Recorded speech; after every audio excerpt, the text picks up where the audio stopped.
All right, welcome to Plan 9 Crunch. I'm Doug Gibson, and we have a great treat today. We have Will Sloan, who is the author of the new book on Ed Wood called Ed Wood Made in Hollywood.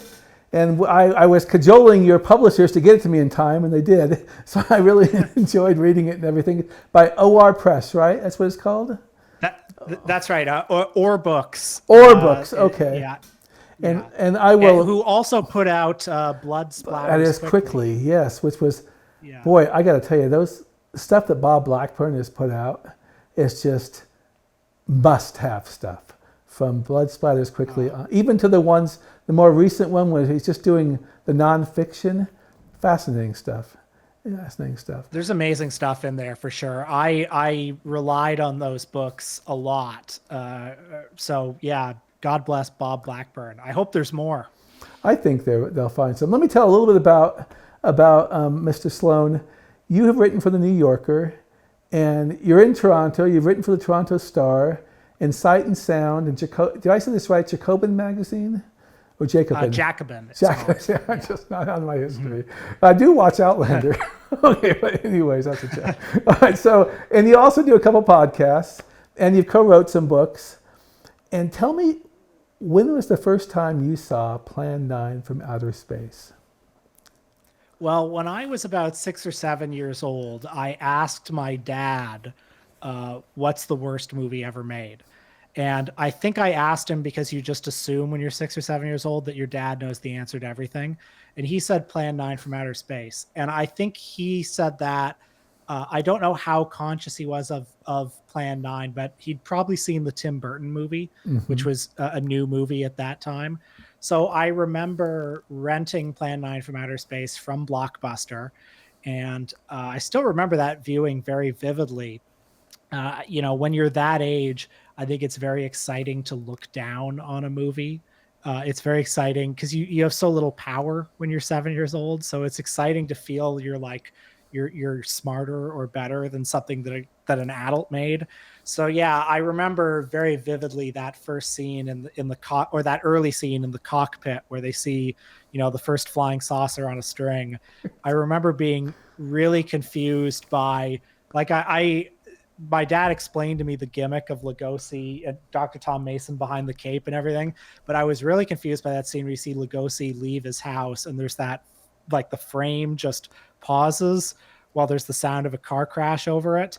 I had no idea. Strangled cry at the same time, right? Yeah.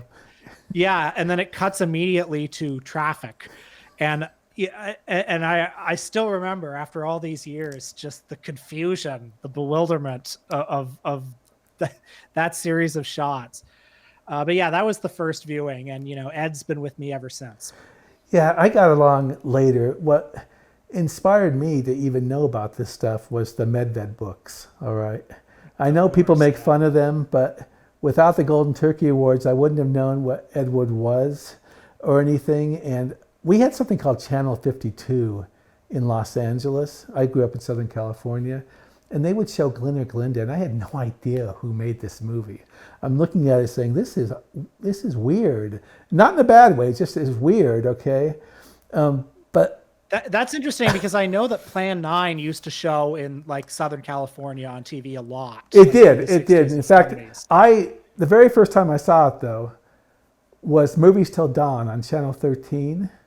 In between Cal Worthington, you don't know who Cal Worthington is, but in between car seller commercials and things like that. And because I become such an Ed Wood fan, I took my old VHS of that and turned it into a DVD so I can still watch it. And I think I saw it just before Di and the Prince were married. It was when it was on. But I owe a big debt to these books that came out in the 70s, or I might have not known until later, if that's like that. Well, I completely agree with you about the Medveds. And I remember at my local library, around the same time I saw Plan 9 from Outer Space, they had the 50 worst films of all time. I still have that book, yeah. Yeah, I remember getting that from the library, and it didn't have Plan 9 in it, which confused me. It had Robot Monster, which my dad told me, that's probably the second worst movie of all time. So I was interested in that. And then, I got all the other Medved books from used bookstores. Hollywood Hall of Shame and stuff like that, yeah. Oh, yeah, Son of the Golden Turkey Awards. Awards. And I think the Medveds, yeah, I mean, they deserve a lot of credit because I think the provocation of, even though it was the readers who said that, who voted for Plan 9, the provocation of saying in a book, this is the worst movie of all time, is what all discourse about Plan 9 has been in response to that. So I think Ed Wood, if without the Medveds, Ed Wood maybe would be known, but there would be no Tim Burton movie. He'd be at best a kind of, I think, Larry Buchanan type figure. We can maybe Ray Dennis Steckler, who knows, something like that too. Yeah, maybe. I actually knew about Ed Wood when I was in 8th grade because I loved Bela Lugosi. And I went to Cal State Long Beach where my sisters went. I have older sisters. And I checked out Kramer's book and Lenig's book on Lugosi. And Ed Wood figured, to some degree, more in the Kramer book. And I thought, this Ed Wood guy is kind of interesting. I tried to call him when I was in 8th grade, and I didn't get through. Maybe he didn't even have a phone at that time. There wasn't Ed Wood in the phone book. But anyways, but it was because, like I said, the books. And I wanted to ask you a question. You talk about an Ed Wood film, not necessarily as criticizing it. Not necessarily criticizing, what in the world is that? There's nothing from that world, from this world, or Inspector Clay's dead, murdered, and somebody's responsible. But you talk about as taking characters and plot and letting the imagination flow, maybe from the director. Am I making sense there? No, totally. I mean, when I started writing this book, just the act of watching all these movies. I mean, Ed's been with me for so long, but in writing the book and in watching all the movies together, I kind of had to decide what exactly I thought about these movies and what I thought about Ed Wood, And I think was I arguing, is he secretly great? And I think the sort of conclusion that I came to is that it's hard to honestly say that some of these movies aren't bad, but they're not, but some of them are better than others, and they're not merely bad. And all of them, I think, from beginning to end, from Glen or Glenda to like Necromania and The Young Marrieds, are united by this authorial vision. And you're seeing him, pulling at threads from the 50s to the 70s. And I think that's very powerful. And he may have been a bad artist at times, but he was an artist. And especially when you get to the pornography, it's like to see him so vividly in this stuff, like those books, those short stories, those films that one might think were hack work. To see him so vividly there, I think, is a testament to him. I think you can't. That's why I love the print now, being able to read his writing. Is you can't just turn that stuff out and be a hack. I mean, and he had an ability. I'm not, somebody once said he was Elmer Leonard without any research, and I don't know if that's true or not, but he could write these things. And it's a certain gift to be able to sit down and write something in 12, 13, 14 hours that is coherent. It could be wild. It could it could be unorthodox. Oh, he's not without talent, especially as a writer. Yeah. And certain of those books, like, some of my favorites are Carnival Peace, I think is a lot of fun. Killer and Drag, and Let Me Die and Drag. Some of those early ones in particular, you can tell that he sat down at the typewriter and he started typing it, and once he got to 120 pages or something, it was over. So they're not the most, brilliantly plotted and structured books, but you can feel his excitement as a storyteller. In Carnival Peace, especially, I'd recommend people read that book because it's kind of a fun yarn. All these characters, you just feel him having fun on the page. And then when you see him coming back to really personal stuff over and over and over again, all the drag themes, all the transgender cross-dressing stuff. When you read Diary of a Transvestite Hooker, for instance, there's a lot of him in that. There's a lot of his complicated feelings about being in Hollywood throughout all those books. So not only did he have a certain talent as a writer, as a manufacturer of books and stories, but it feels to me in those books there was this, because he was writing so quickly, some of them just come kind of beamed out of his subconscious. I think so, and I think also he wrote a lot of them probably when he was drunk too, which is amazing. Mm-hmm. Okay, I want to. And he took pride in those books too. Yeah, I he just did. want to say that. Yeah, like, in fact, yeah. he would. I've read Rudolph Gray's book 120 times probably. Okay, so I remember how everything like. You talk about him being like a sort of a having an influence in queer art, okay, and stuff like that. But I think he was constrained in films until he went into pornography, perhaps, because a book like a movie like Glinda Glinda, they use the term transvestite, and then Glinda's cured at the end, all right, and things like that. Right. But then you see also in the Apostolov films where they become more. I don't know. I don't see the same themes in the Apostolov films that he made. I don't love the Apostolov films. I mean, Fugitive Girls and Orgy of the Dead are kind of fun, but Apostolov himself, a lot of what I don't like about those films, I would attribute to Apostolov, because he was a rather conservative figure, both as a filmmaker and as a man. I mean, he fled communist Bulgaria and was a genuinely kind of right-wing and reactionary figure. So I think you feel Ed Wood in his screenplays kind of following that party line a little bit. Some of those movies are a little homophobic. But this is the kind of contradiction in Ed Wood, I think. I think in many ways Ed Wood was a conservative figure, okay, but not when it came to sexuality and things like that. I think that's why I think he could work with Apostolov in this way. But he didn't obviously get to explore some of the things he did as an independent filmmaker, or when he had, I guess, a more lax rule within the adult films, perhaps. I don't know. It's interesting when you hear all the. Sorry, I'm interrupting you. No. I'm actually waiting for you to talk. So go on. It's interesting when you hear all the people who worked with him in the 50s. They always insist that, like, oh, we never saw Shirley on set. He was always dressed, in a suit or in a sweater vest, and he looked really dashing, and he looked like Errol Flynn.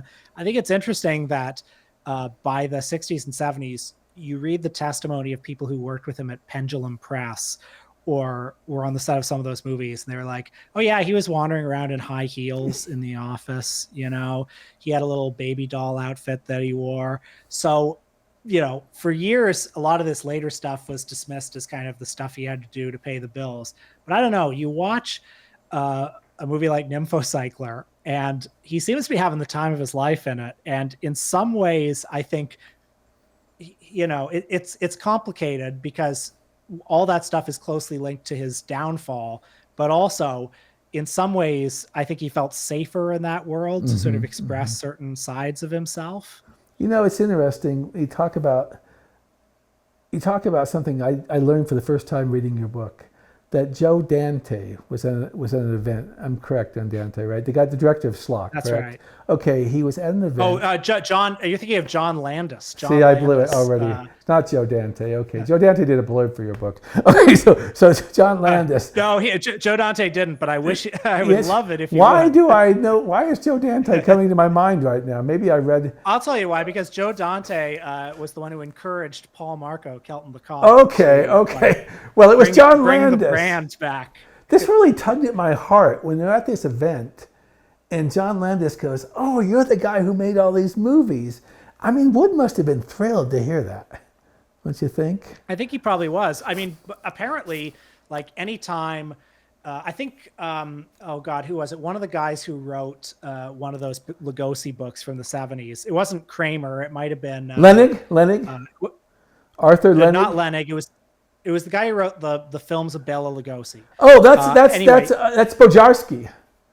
Bojarski, that's who it was. So Bojarski, in like 1978, very close to Ed Wood's death, said to him something like, "Hey, over east they're having an Ed Wood festival. Yeah, I remember reading some that. theater is showing all your stuff." And Ed Wood was apparently like really excited. He was like, "That's so great. They remember me. They're not laughing at me, are they?" And Bojarski has to go, Oh no, of course not. So, I think Ed was very happy for any recognition. And you mentioned some of those Lugosi books from the 70s. They're interesting to read because Ed Wood is not yet the worst director of all time. No, And no. so when he comes up, he is merely a bad director, Yeah, not the worst of all time. yeah. And actually, I was just, those books, when I read them, I was only 13, so they were hard to grasp a lot of things. But for some reason, the Ed Wood stuff really stuck at me. Maybe it was a portent to the future, that we end up watching Yeah. Plan 9 from Outer Space 180 times, like that. But it just seems, I'm going back and forth, herky jerky, I'm sorry. But in your book, you talk about Ed Wood's relationship with, um, with Alex Gordon, all right? Right. And Gordon gets a break and doesn't think twice about helping Wood at all, okay, once he does that.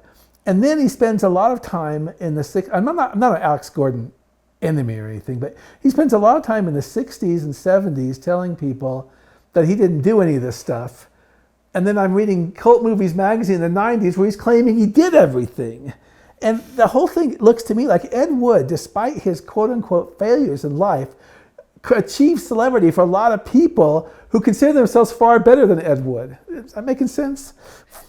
The Alex Gordon case is really fascinating because Alex Gordon became a very successful Hollywood figure. Yeah. Working at AIP and then at the major studios. And the fact that I guess he was angry that he didn't get to be a character in the Tim Burton movie. And you want to say to him, buddy, you won. It's good that you weren't a character in the Tim Burton movie, but I guess I don't know. It's funny though, because I guess Alex Gordon probably also realized on some level that but they're talking about Ed Wood now, for all the success I had. Yeah. And I like some of the people who learn to accept and be grateful. Like Gregory Walcott, I think, would joke about how he was trying to run away from the movie, but I think he embraced the celebrity at the end, the added notoriety it gave him in life. Yeah, he said words to the effect of, I didn't want to be remembered for that, but it's better to be remembered for something than nothing. I love Gregory Walcott as an actor. I mean, in Prime Cut, I think he gives an incredible performance. I'm always happy when he turns up in, a Clint Eastwood movie or something like that. I love him I love him in Man of the East with Terrence Hill. If you haven't seen that, right, of course. Yeah. Yeah. And, he's also in just countless movies and TV shows. And I do think he probably recognized towards the end that, without Ed Wood, Gregory Walcott was getting fan mail to the end. I don't think Gregory Walcott perhaps ever quite understood the appeal of Plan 9 from Outer Space, but he did come to embrace it. Well, I picture him, based on what he said, sitting in the cockpit, looking at the plywood and everything, thinking, what am I doing, more or less. Yeah, this man who was in a John Ford movie. Okay, Joanna Lee never accepted it, though, did she? I think that's a shame that Joanna Lee never did. And I mean, Joanna Lee was also, it's hard to know what's a better case scenario. You're Alex Gordon and you have all this success and you're bitter that you're not being recognized, or you're Joanna Lee and you have all this success and you're bitter that you're getting recognized too much. I'm not sure. Who knows, personalities and everything. My co-blogger's name is Steve D. Stones. He's an art professor at Weber State. And he describes a cult film as a malformed puppy that you grow to love. I describe a cult film as something that can't be replicated. All right, a cult director. It's not derivative, and it's accidental, as you say in your book. So do you agree that Ed Wood can't be replicated by anybody? Oh, yeah. Actually, I agree that Ed Wood can't be replicated by anybody for a lot of reasons. Among others, he was a man of his time and place. So, this guy from Poughkeepsie, New York, who spent his childhood dreaming of making Westerns and horror movies, comes to Hollywood and wants to make Bride of the Monster, 20 years after they're making movies like Bride of the Monster. And and all those movies he's making, like Night of the Ghouls, they're these really old-fashioned, backwards-looking movies that are also infused with his own very weird eccentricities. Yeah, he's very unique to his time and place. Now, I think there are obviously lots of filmmakers who have Ed Woodian tendencies. Somebody like, Tommy Wiseau, to use a popular example, is like a guy who, another delusional guy who dreamed of Hollywood and like traveled to Hollywood and wanted to make a certain kind of Hollywood movie, but was like fitting a square peg into a round hole. So, that's kind of what unites a lot of quote unquote bad filmmakers. But Wood specifically, yeah, he's a hard case to replicate. You know, you got me thinking about that. I saw The Room, and I saw that one of the most difficult movies for me to watch is the movie based on The Room, with like the disaster because artist, yeah. whoever the guy that plays Tommy Wiseau does enough, gives you just want to scream and get away from him during the film. But yeah, Wood, you talk in more detail than many people do about Jailbait. And it's the one movie that tends to get left out of his 5-film quote unquote canon, And what are some special things about Jailbait that you think people might have missed? Well, Jailbait, obviously it doesn't have, the tombstones falling over and the flying saucers on strings. So it doesn't have that kind of laugh a minute quality that some of the other ones have. It does have funny moments in it, like when the guy gets shot and he has this really dramatic death, out, like falling on the floor scene. But I think what I like most about Jailbait is just the kind of weird 3 a.m. atmosphere of it. Whole movie takes place at night. It's all scored to this really weird. Hoyt. Somebody named Hoyt. Somebody, I can't remember who did it. Yeah, it's that movie with Mesa of Lost Women. Yeah,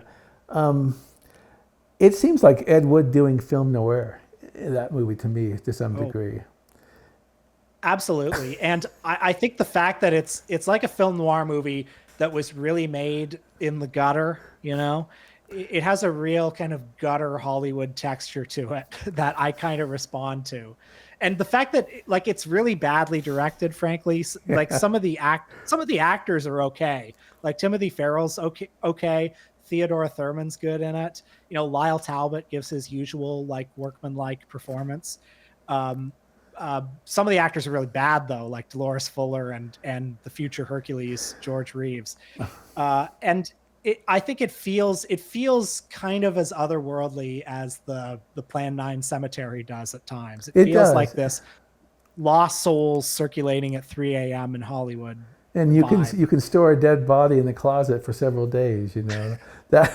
And the closet is a curtain. Yeah. Also.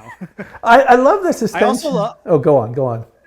I was just going to say, I love that in the last scene, Lyle Talbot suddenly has a mustache. Yes. When they're going out at the pool. Yeah. And one thing great about Ed Wood is those scenes are stolen, all right? Particularly the one in the pool. I wonder if anybody's in there thinking, geez, what's going on here right now, or something. And well, according to Rudolph Gray's book, Lyle Talbot told that story that Jimmy Cagney. Yeah, I don't know if I believe that's possible. Yeah. I want it to to be true. Yeah. I don't believe it. It sounds too good to be true that it's like, oh, we were just about to get Jimmy Cagney in the movie, but the owner chased us out. I don't know. I want to believe. Yeah, it's fun to want to believe a lot of these things in the movies.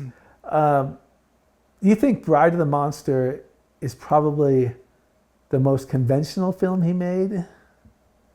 I do, mostly because it was the most expensive one. He had the most resources. It's still flawed in 1,000 different ways. Oh, yeah. But I would say that, there are certain sets, for example, Dr. Varnoff's laboratory and his house are just good enough to be just bad. Yeah. The Plan 9 set is so threadbare that I think it becomes something almost otherworldly. But man, Dr. Varnoff's or I don't know, the newspaper office or places like that, it doesn't have that strange otherworldly quality. So I think it kind of rises and falls by how funny each individual scene is. So it's fun to look at when you've seen this movie for a while. You notice there's a Bowery boy in that movie. All right.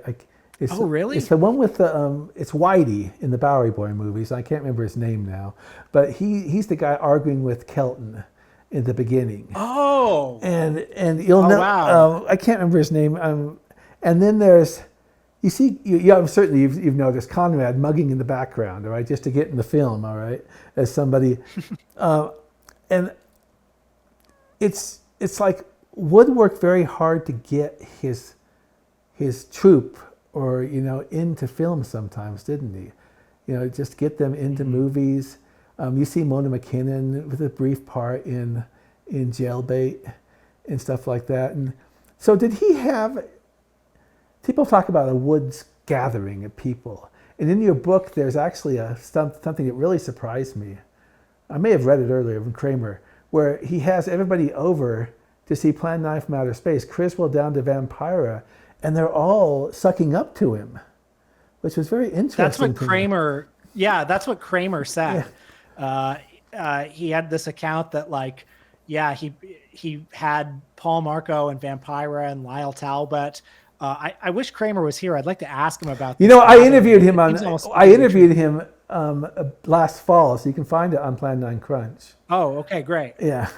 I will watch that with great interest. But to your point about, Ed Wood's group, one of the ones, one of my favorites is Night of the Ghouls, because I think it's a movie that's very much it's almost entirely built around its circumstances. So it's kind of jerry-rigged around all this stock footage from uncompleted movies that he had. And the cast feels kind of dictated by who gave me money to make this movie. Good point. So Paul Marco has an associate producer credit. So all of a sudden, Paul Marco has one of the main roles after being a sort of bit part actor in the two before this. And, Tom Mason, the chiropractor, he has an associate producer credit. So, of course, he gets to have a bigger part and he gets to show his face. And isn't Margaret Mason in the film also? That's right. She, the overacting up a storm. Oh, it was horrible. It's horrible. Fingers. Yeah. I think that didn't Wood see. The last 10 years, it's been amazing how much more you can learn about Ed Wood, thanks to Joe Blevins, the late Greg Doisier, Bob Blackburn, and books by yourself, books by Paula Apple, Angel Scott, Blackburn also. They're just coming out, and you're just finding so much stuff about Ed Wood and everything. Does it surprise you that in the 21st century, when you might have thought that after the movie things might have peaked, and perhaps they did for a little while, that it's suddenly been a resurgence of interest? Yeah, and I think that's a tribute to him as an artist.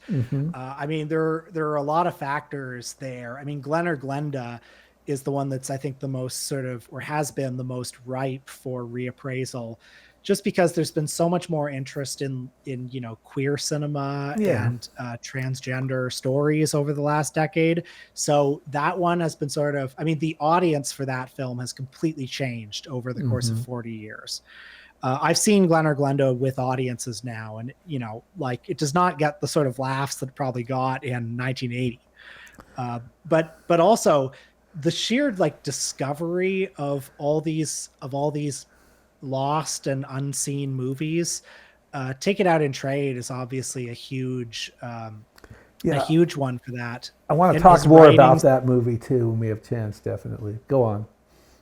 More of his work has come to be known, and that's created a much fuller portrait of him as an artist, I think.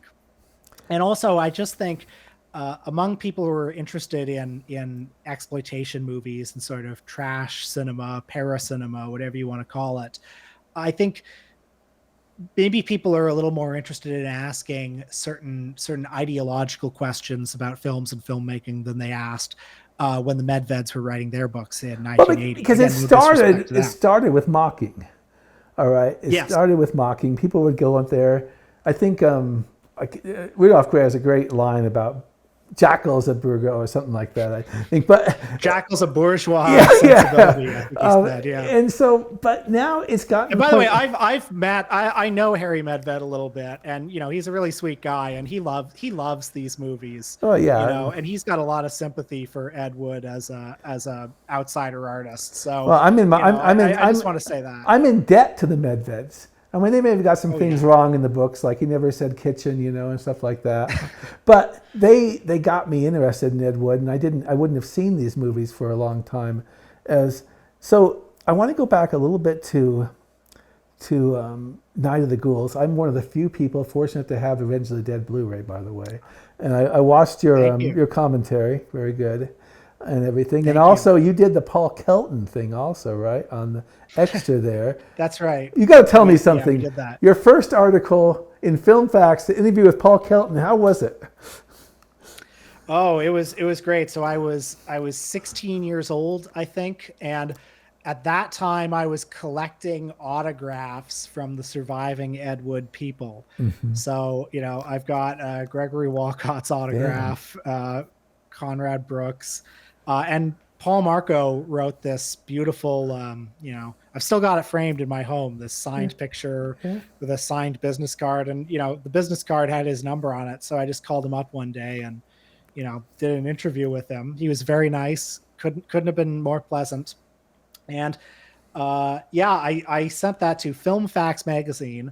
It's not a very well written article. It was written by a 16-year-old, but it was the first thing I ever published. What number? Number was it?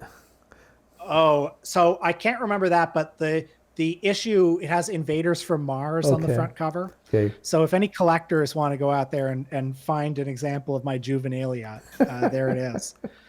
But I was so chuffed by that experience that I then tried to do a similar article about Conrad Brooks and, called him up. This is funny. Yeah. Go on. Yeah. I wanted to interview him about Hellborn. I thought, this will be a fun angle. And he answered some questions, but he was really trying to sell me some of his movies. Conrad Brooks made all of these kind of camcorder movies in the 90s and the 2000s, like Jan Gell, Hillbilly Monster. Yeah. Meets the Werewolf too, or something, the Wolfman. Yeah. And he kept saying things like, and here's another picture, Ironbound Vampire. It's me and Dolores Fuller. First time in 40 years. Now, you know what? I'll let you have all these for $90. And so I'm like, I'm hanging up the phone and I say to my mom, like, I don't know what I'm going to do.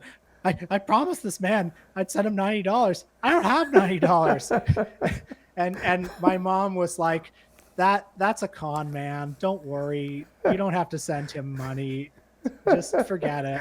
I feel like, and I've heard other people who have had similar experiences with Conrad Brooks. Yeah. So I feel like I feel happy to have had a true Conrad experience. The guy that made those cell phone pictures. I don't know if you've seen any of them.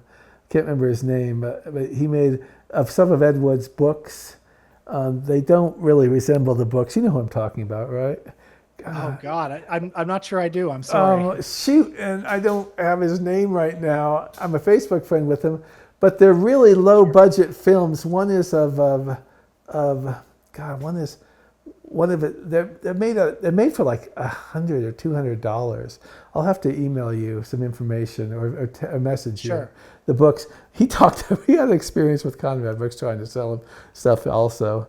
And then when I wrote about that in my review of the book that came out in 2015 by who's that guy? You mentioned him in your book. He's a writer, Rorsch or something. I can't remember his name right now. I'm getting old. I'm almost 62. That's the trouble. But he wrote me back saying, "Listen, I still love Conrad. Don't worry about it, okay?" But I wish I could remember that guy's name right now.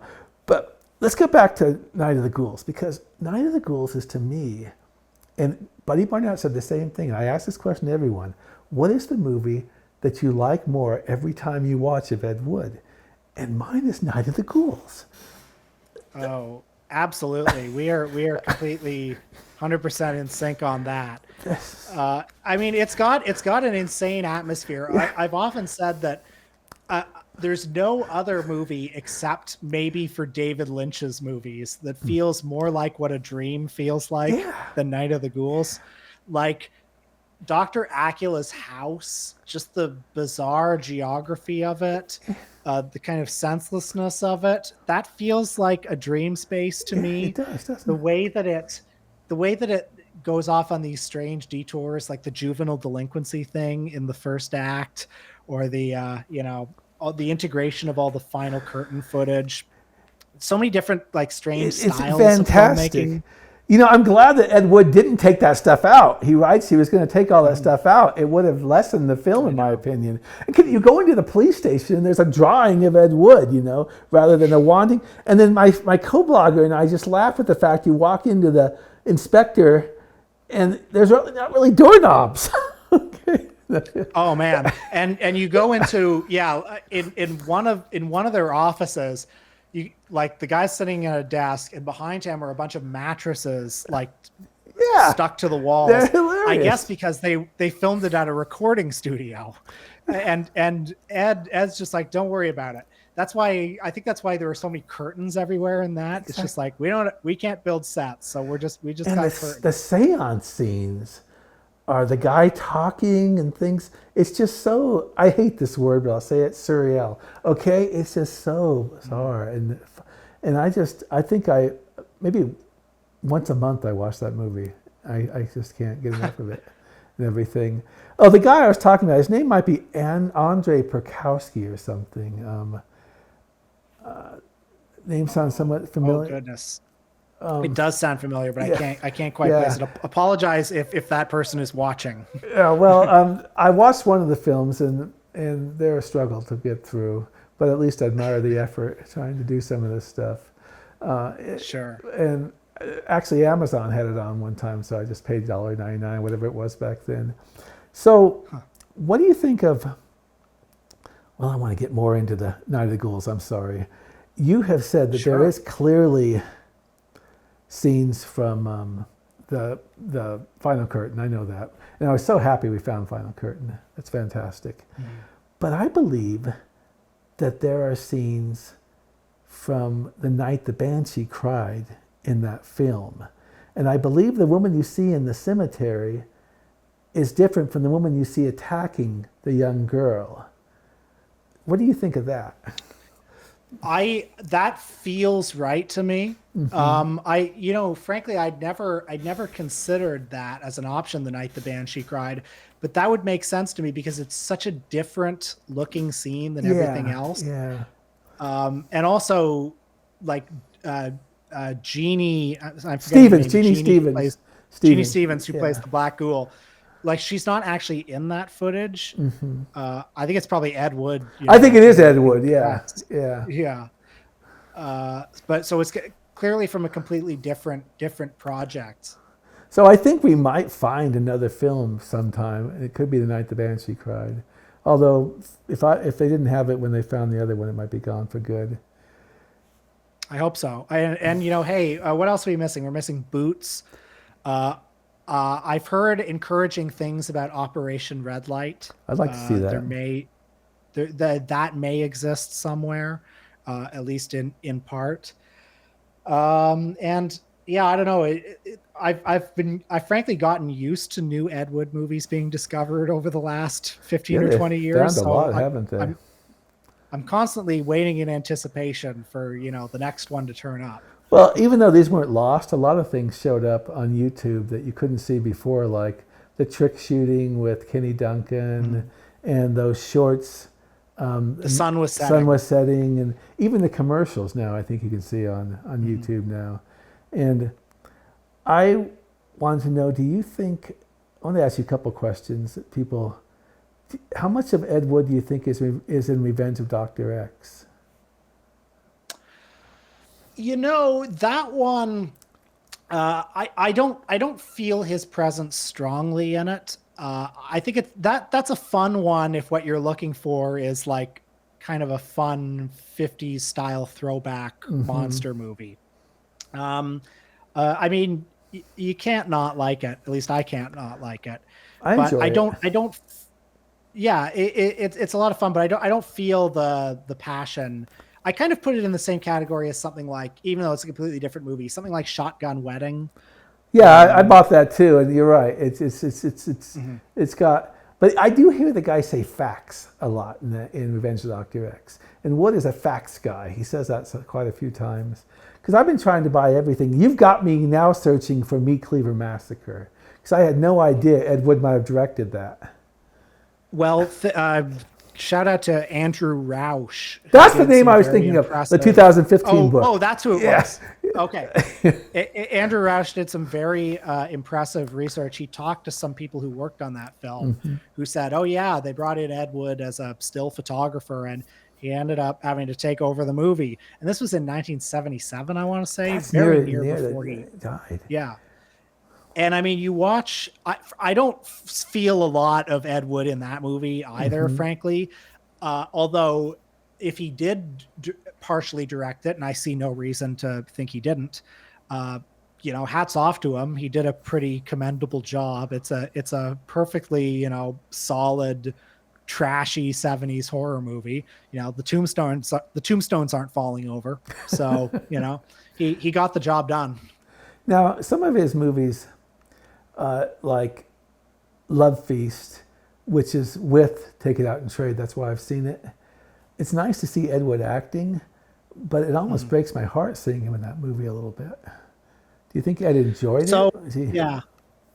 Yeah, that's a good question. Did he enjoy it? I mean, it's complicated with Love Feast because you're seeing a man who's a self-destructive alcoholic who drank himself to death, who lost every opportunity he had, lost everything he had because of his addictions. And this is a movie where he's just getting drunker and drunker and drunker for real. So there's that. And that's not pleasant to watch. But do I think, I mean, he does seem to be having fun in it. I'm not of the school of thought that some people are that he's being exploited in that movie. No, I don't I think he's a very, I think it's his own participant. I think it's his own choice to do it, obviously. And I think the question of authorship is interesting with that movie because, Joseph F. Robertson is credited with directing it. He claims credit for it, but I know that at least, one or two of the performers in that movie claim that Ed Wood was, for all intents and purposes, the director of the film. Yeah, you mentioned that in your book, I think, yeah. Yeah, Casey Lorraine and at least one other have said that, and I believe that because I certainly believe he had a heavy hand in directing and writing it because all that stuff at the end of him being put in the dog collar and the negligee and the bit where one of the women says to him, do you know anything about bootlicking? And he says, oh, I was in the service. That's so Ed. That is very, and you also mentioned that was shot, I haven't seen this movie, but that was shot around the same time as Nymphocycler, perhaps? Yeah, it gets a little murky here because Casey Lorraine has done a couple of interviews, including on Greg's excellent. I saw that, yeah. His own Ed Wood Summit podcast. She said, yeah, I worked with Ed Wood for, a couple days, a week on what I thought was one project. And then all of a sudden it was 3 or 4 movies. I don't know how much I believe that because she's in Take It Out and Trade. And that's so clearly a different movie than Nymphocycler. And frankly, like the Love Feast and Nymphocycler seem like 2 different movies too. So I don't know how she could think that, but I'm willing to believe they were all kind of shot very quickly in close proximity. And Nymphocycler and Love Feast are both Joseph F. Robertson productions. So maybe the 2 of them and a lot of other stuff. It was probably just one long, undisciplined shooting mess for both of those. Have you ever seen, I have no chance of seeing this, Mrs. Stone's thing? I have to embarrassingly say I've not seen Mrs. Stone's. I haven't because I can't find it. Okay. I have a bootleg DVD of it.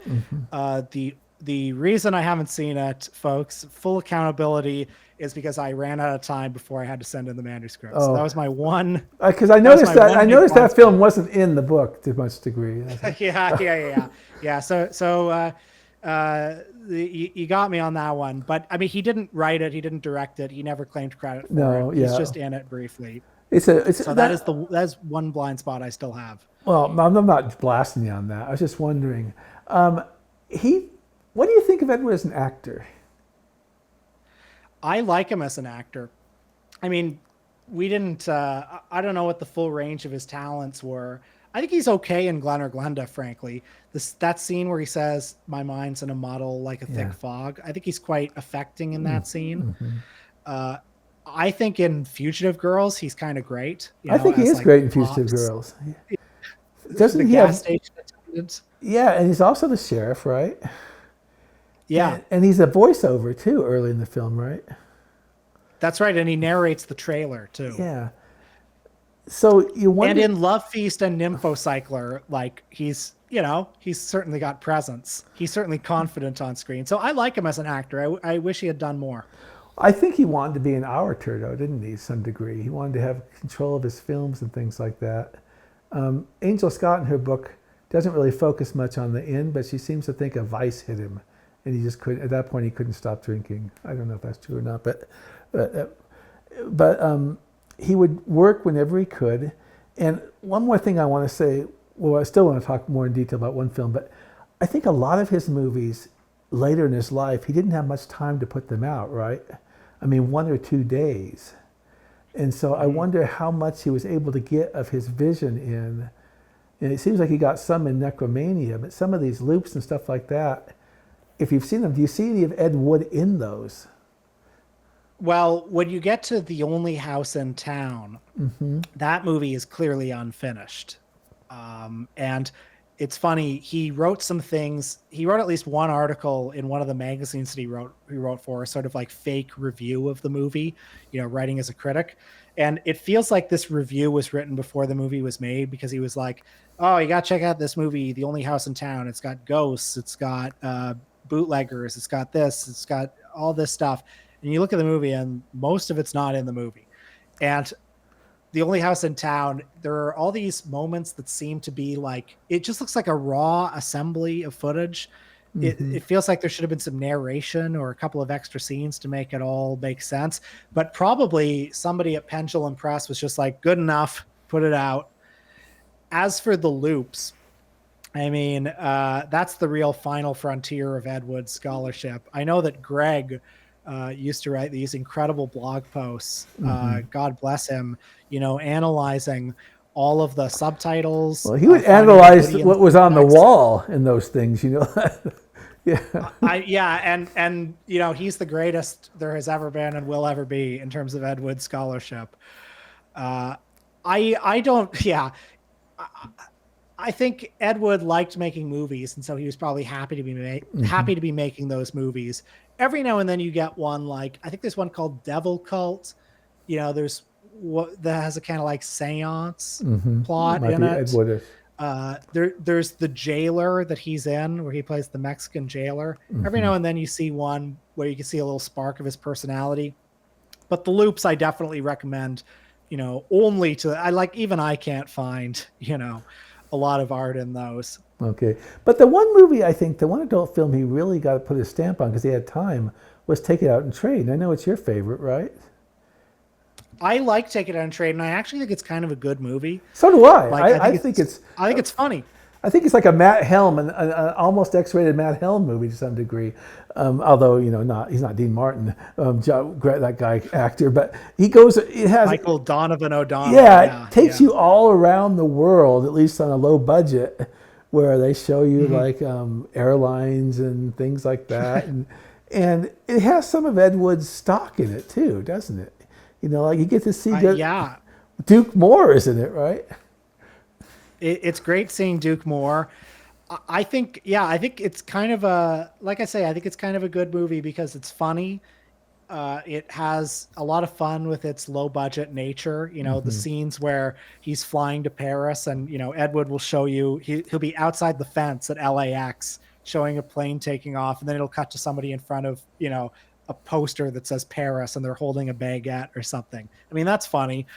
But also just the kind of Skid Row tour through Hollywood element of that's a it. lot of I think it's a fun. movie that has a lot of atmosphere, has a strong sense of place. And it So gets serious at times, right?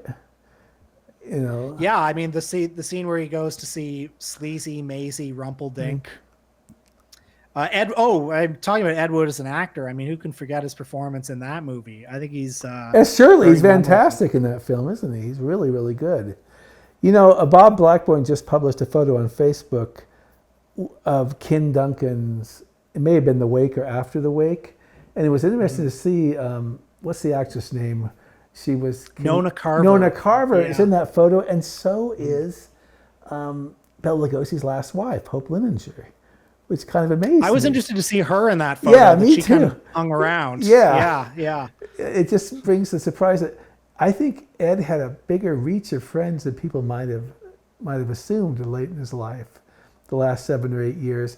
And you're talking about him getting jobs, even as he was close to dying, like writing that biography.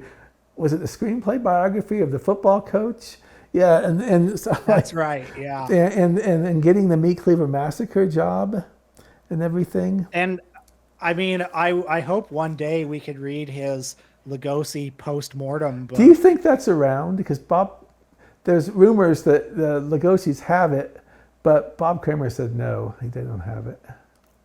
Well, what I know is that there's that scene in The Haunted World of Ed Wood where early on in the film, Lugosi Jr. is reading from some writing by Ed Wood and talking about Lugosi. And in the commentary track on the DVD, see, we're really getting into the weeds here. On the commentary track on the DVD, Lugosi Jr. says, "Oh, that's from Ed Wood's autobiography. He gave it to me." That's where all this is coming from then. Okay. I just, you don't understand when someone's under alcohol and sick, but I can't understand how that wouldn't have survived what they were trying to keep, at the very end. I know. Yeah. It'd be nice to find it. But, Hollywood Rat Race is a really good memoir in some respects, don't you think? I love Hollywood Rat Race because it feels very, very true to him. I mean, the fact that it kind of has, well, first of all, I love hearing all of his stories. Many of them, one suspects, a little bit embellished from his life. Yeah. But I also love the going back and forth between Hollywood. God, it's such a great town. Who doesn't love Hollywood? Look at all my friends: Kenny Duncan, Bela Lugosi. Hollywood treated them so well. And then he'll be like, Hollywood will eat you up and spit you out. If you were a young woman, do not go to a meeting alone. You will be assaulted and assaulted and assaulted. It's just like it goes back and forth between that through the whole book. It's the sinister urge basically, and throughout. Yeah, and so much of it though touches back to his own life, embellished or not, right? In many ways, absolutely, his experiences and everything, it is kind of a memoir. And I wonder why that was never published when he was alive. Seems like one of the books that might have been entertaining for people, at least from one of the low rent publishers he had. You know what's strange too is Robert Kramer's biography, Lugosi, the Man Behind the Cape. There is a section in that book talking, towards the end, talking about Lugosi doing a personal appearance at a movie theater on New Year's Eve, like 1955. And the wording in Kramer's book is almost exactly as it appears in Hollywood Rat Race, describing the same story. Makes you wonder if he had access to it. Like he must have, I guess. I don't, one day I'll have to ask Robert Kramer about that. Well, Bob and I talked about everything last fall up to Ed Wood, and we're waiting for the new updated biography, which is supposed to come out in August, and we're going to have another podcast that will focus on his Ed Wood years. Because Kramer, just that thing he wrote in the Lost Screenplays book he contributed was fascinating enough, and he says he has a lot more stuff. Yeah. Says he has lots and lots of stuff because he did a lot of interviews with Bela. I can't remember if it was Bob Kramer or Bojarski who finally had to leave the house. I think that was Kramer. I mean, Kramer. Yeah. At one point, I think in Nightmare of Ecstasy, he says something like, Wood kept getting drunker and drunker, Yeah, and that's meaner I and remember meaner, that. and he was started to be worried for his safety because I guess Wood felt that he was being taken for granted, or he was like he wasn't getting proper respect from the Lugosi estate. Um, he said actually in that thing that he wrote in the Lost Lugosi screenplays, Kramer said something interesting that kind of puts a few pieces together for me. He said that Lugosi Jr. didn't like Ed Wood because he thought he was like a drug connection for his father. And that just passes by very quickly in the book, and I would like to know more about that. I don't know the full truth there. That's interesting. I know he was very upset with Lenig for writing mean things about him also. He says, well, he knew him when he was a boy. I lived with the man or something. So there seems to be, Right. it's just we love Ed Wood. I mean, we almost idolize the guy, but he did have a tragic life at the end. And this happens so often in Hollywood in that era. I mean, it almost seems like today there's more of a chance to save people, but you look at people like Barbara Payton, and they hit rock bottom and everything, and Wood's death. I think you might mention this, and I think it was mentioned. Nobody talked about it in the trade papers or anything, right? It was just another guy passing away.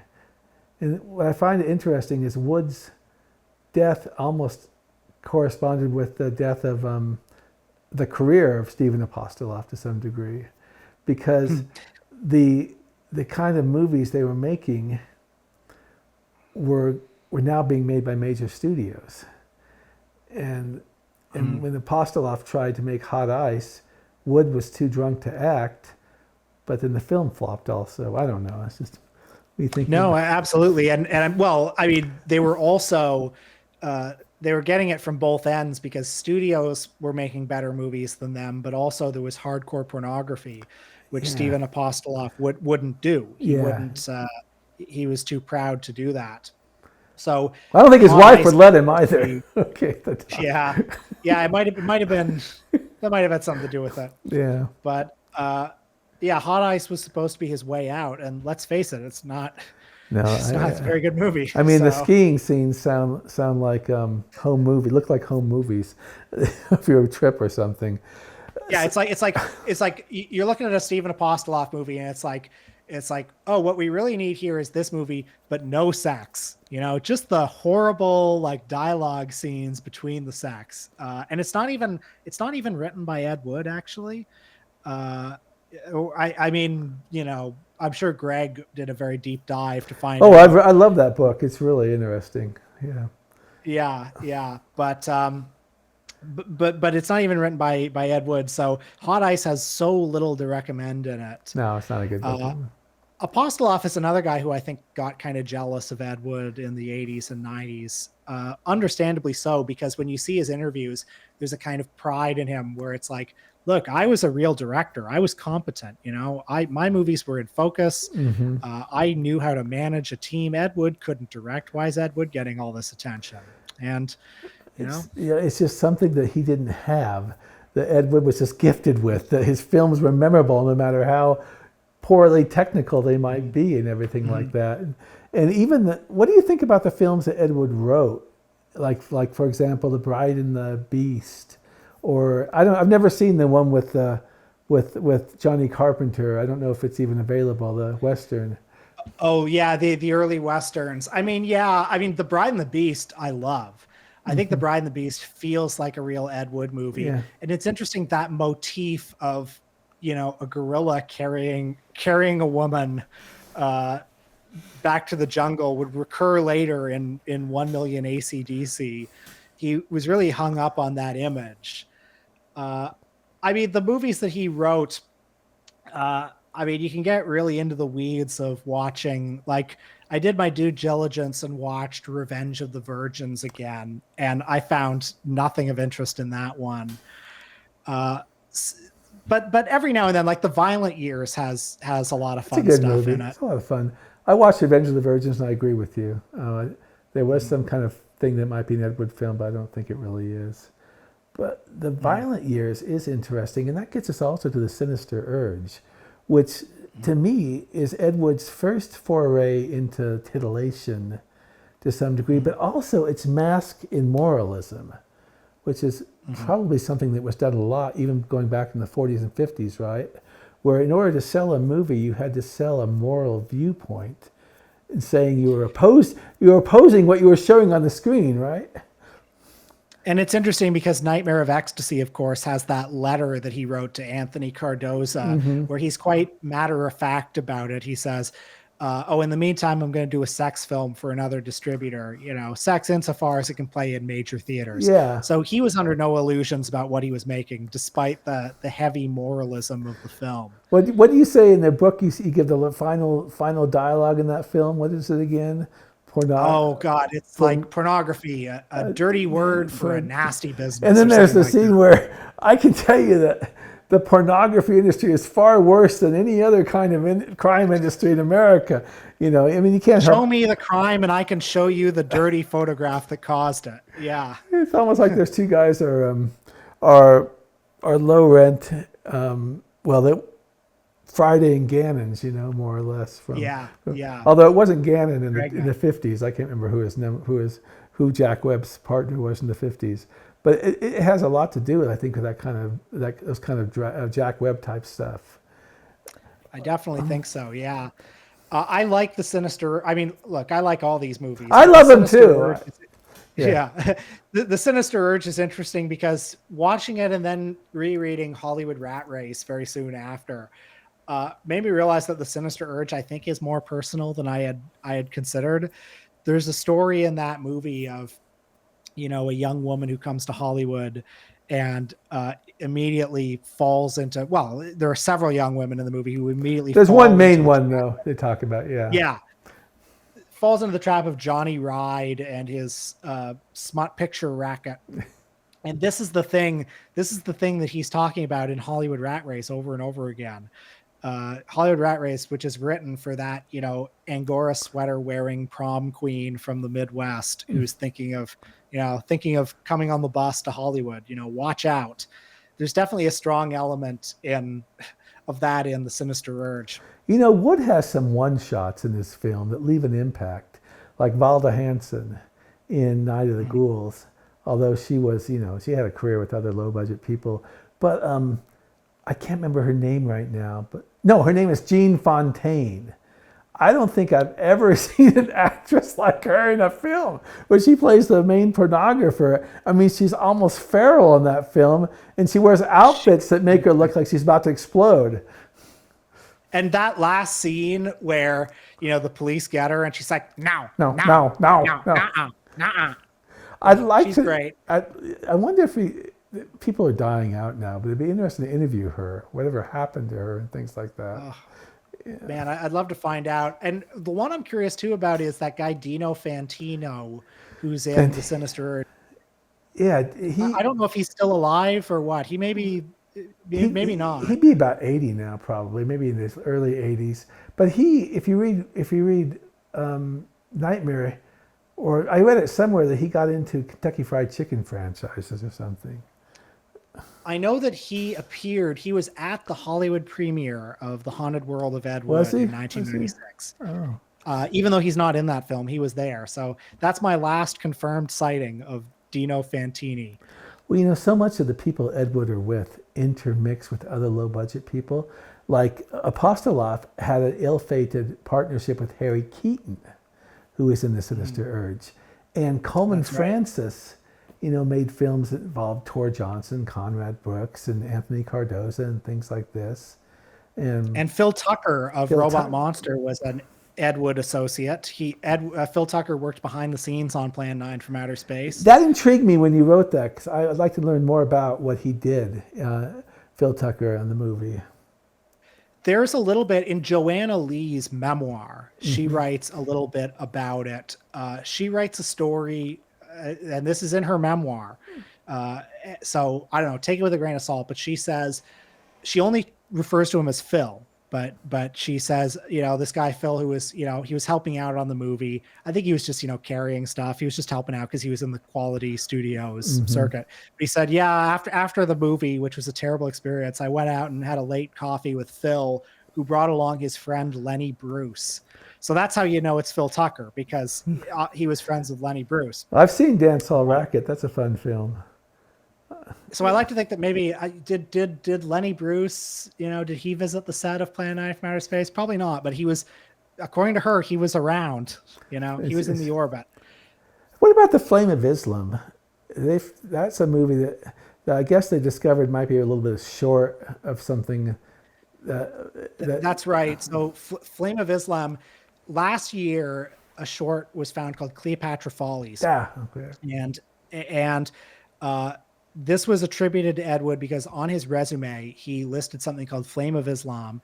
And through, newspaper clippings from one of the burlesque dancers who was in Cleopatra Follies, it said, "Oh, see her new movie, Flame of Islam." Anyway, through a sort of paper trail, it was been able to establish the Cleopatra Follies as Flame of Islam. Mm-hmm. But actually, it also seems that Flame of Islam may have been a sort of larger name for a series of 4 or 5 burlesque shorts that were cut up into, it may have been a feature film, but it was cut up into individual shorts. And he just wrote narration for them. Mm-hmm. So I know that there's another one coming out. In fact, most of them are kind of on the market, like they're out there. And I'm sorry, I'm forgetting the names of them, but we haven't seen the last of Flame of Islam. There will be more bits of that coming. Well, I'm sure we'll find it on Joe Blevins' to Rights, which is an incredible blog.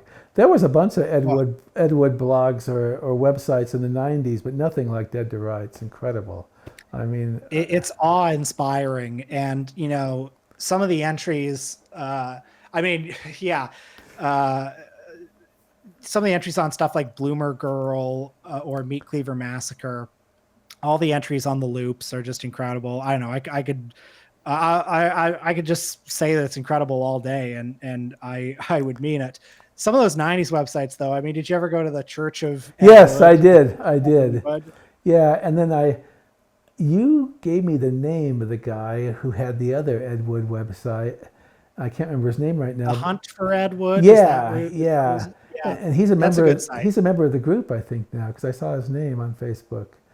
But then there was one. The first one I ever saw was like from some college or something. It went down one long page. Like it used to be the only one they had on the web. This was the early days. But we're getting away from your book. Tell us what your book offers someone who already knows a lot about Ed Wood.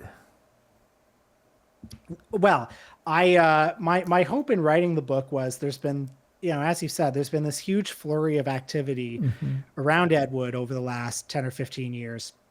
So many rediscovered movies, so many new perspectives on Ed Wood. So much more of his writing has become available. And I felt that it was time to bring Ed Wood's critical reputation up to date. I kind of wanted to spread the word about Ed Wood and create a sort of, this sounds very grand, but create a sort of like New Testament. I think there have been several distinct kind of milestones in the critical reputation of Ed Wood. There's the Medved's book, there's Tim Burton's movie. And for people who are definitely people who are interested in Ed Wood, but also for people who have maybe seen the Burton movie or Plan 9, I wanted to kind of bring the good news about all that's happened in this world and have a book that takes him seriously as an artist. And to answer your question about what this might bring to people who already know a lot about him, I'm hoping what I really want to do with this book is identify the artistic personality that runs through all of these disparate projects, and to kind of create a sort of unified theory of Ed Wood from Glen or Glenda to Nymphocycler and beyond. I think you've done that, and I amazed. The book's only about 150 pages, but I can't believe how chock full of information it is.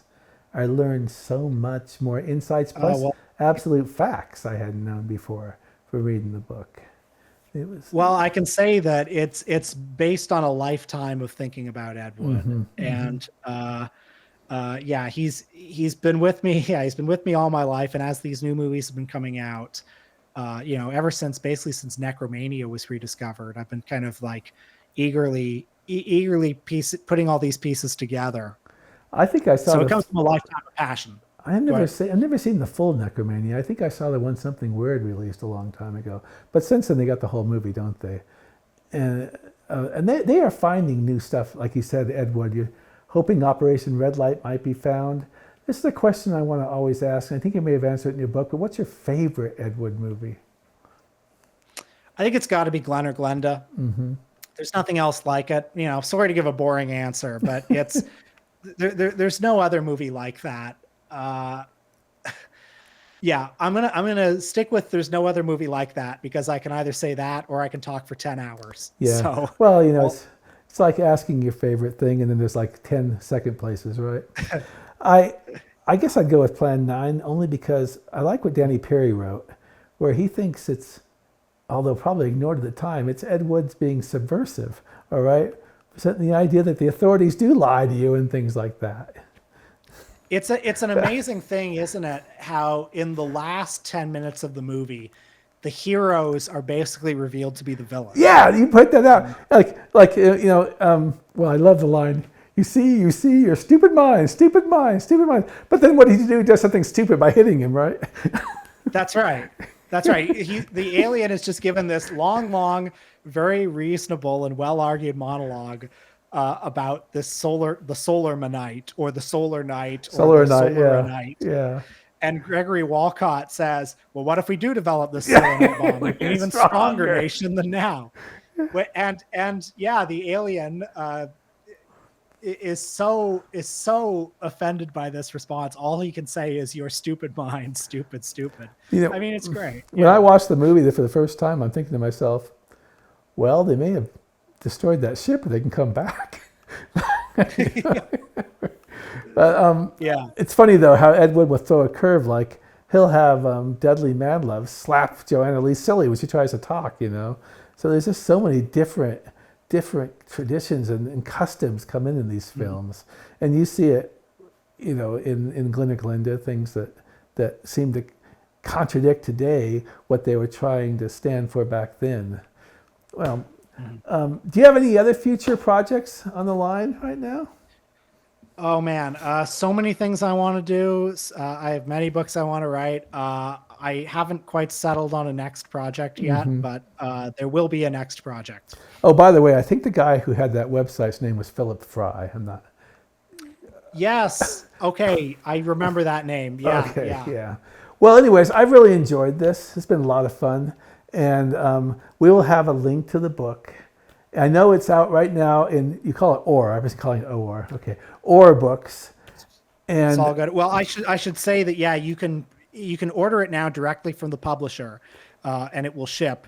And then it will be officially released in bookstores and Amazon and such in October to mark Ed Wood's birthday. I know, because I first ordered from Amazon. Sorry about that. And then I had to cancel my order. And I want viewers to know that ORS has priced this very reasonably.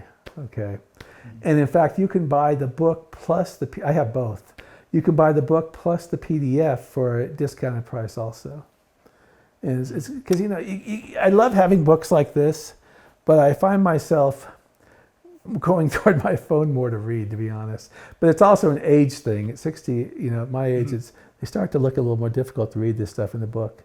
But anyways, thanks for your time, and you're probably going to have me go back to Revenge of the Dead and watch your commentary tonight, which is I don't know if what happened with that DVD. I'll tell you. So we had it. So the Blu-ray that we put out through Golden Ninja Video, we scanned a 35 millimeter print that a collector here in Toronto had. And, we had it out for probably about a year, honestly. So the people who really wanted it got it. I pre-ordered. And then my buddy Justin got a very ominous email from somebody connected to the estate of Wade Williams. Now, I'll tell you something about Wade Williams and his estate. They're a bunch of crooks. They're a bunch of liars. They're a bunch of thieves.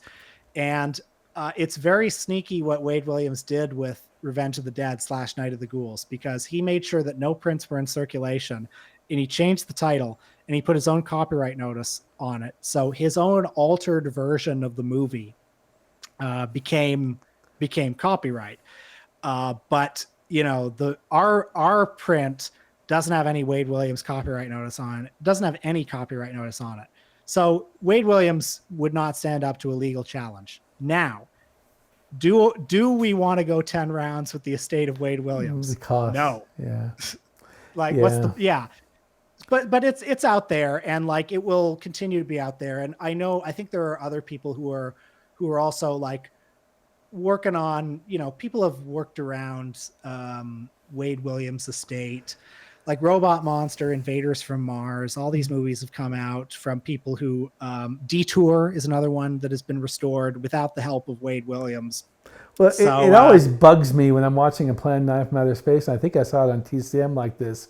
Rather than saying J. Edwards Reynolds, it says Wade Williams. And stop it, all right? I don't want to see that, okay? I want to see J. Edwards Reynolds. Yeah. When I was a kid, you'd see all these DVDs that said the Wade Williams collection. Yes. Now I'd see that and I think, who's Wade Williams? He must be some big deal. No, of course not. He's some asshole. Well, I mean, without making the accusations, there was a guy, I also am interested in vintage comedy. There was a guy named Roar who caused a lot of problems with films, and stuff like that. It's kind of, when you're dealing with people who created something long ago, why do you want to try to make money off it? Just try to share it or something. That's just me. And I hope that I was just thrilled to see it as Revenge of the Dead. Let me tell you that. Loved it. So glad I have that. Oh, well, thank you. Thank you. Okay. Well, hey, this has been a pleasure. Thank you so much, and I really enjoy. Oh, thank you. By the way, I talked recently with Gary Rhodes. And he said that a Scripts from the Crypt for Night of the Ghouls is just missing one contributor's essay, and then it will finally be published. Okay, so we can hope soon. Anyways, I cannot wait for that because Gary Rhodes. I'm in awe of his work as well. Yeah, we interviewed him about a month ago. It was to me, this is a part of the fun. I don't know these people, but I get to talk to him on this, and this is fascinating. Anyways, thank you for your time. And I have to say this little spiel now, okay? We're Plan 9 Crunch. You can subscribe to us at Plan 9 Crunch at YouTube.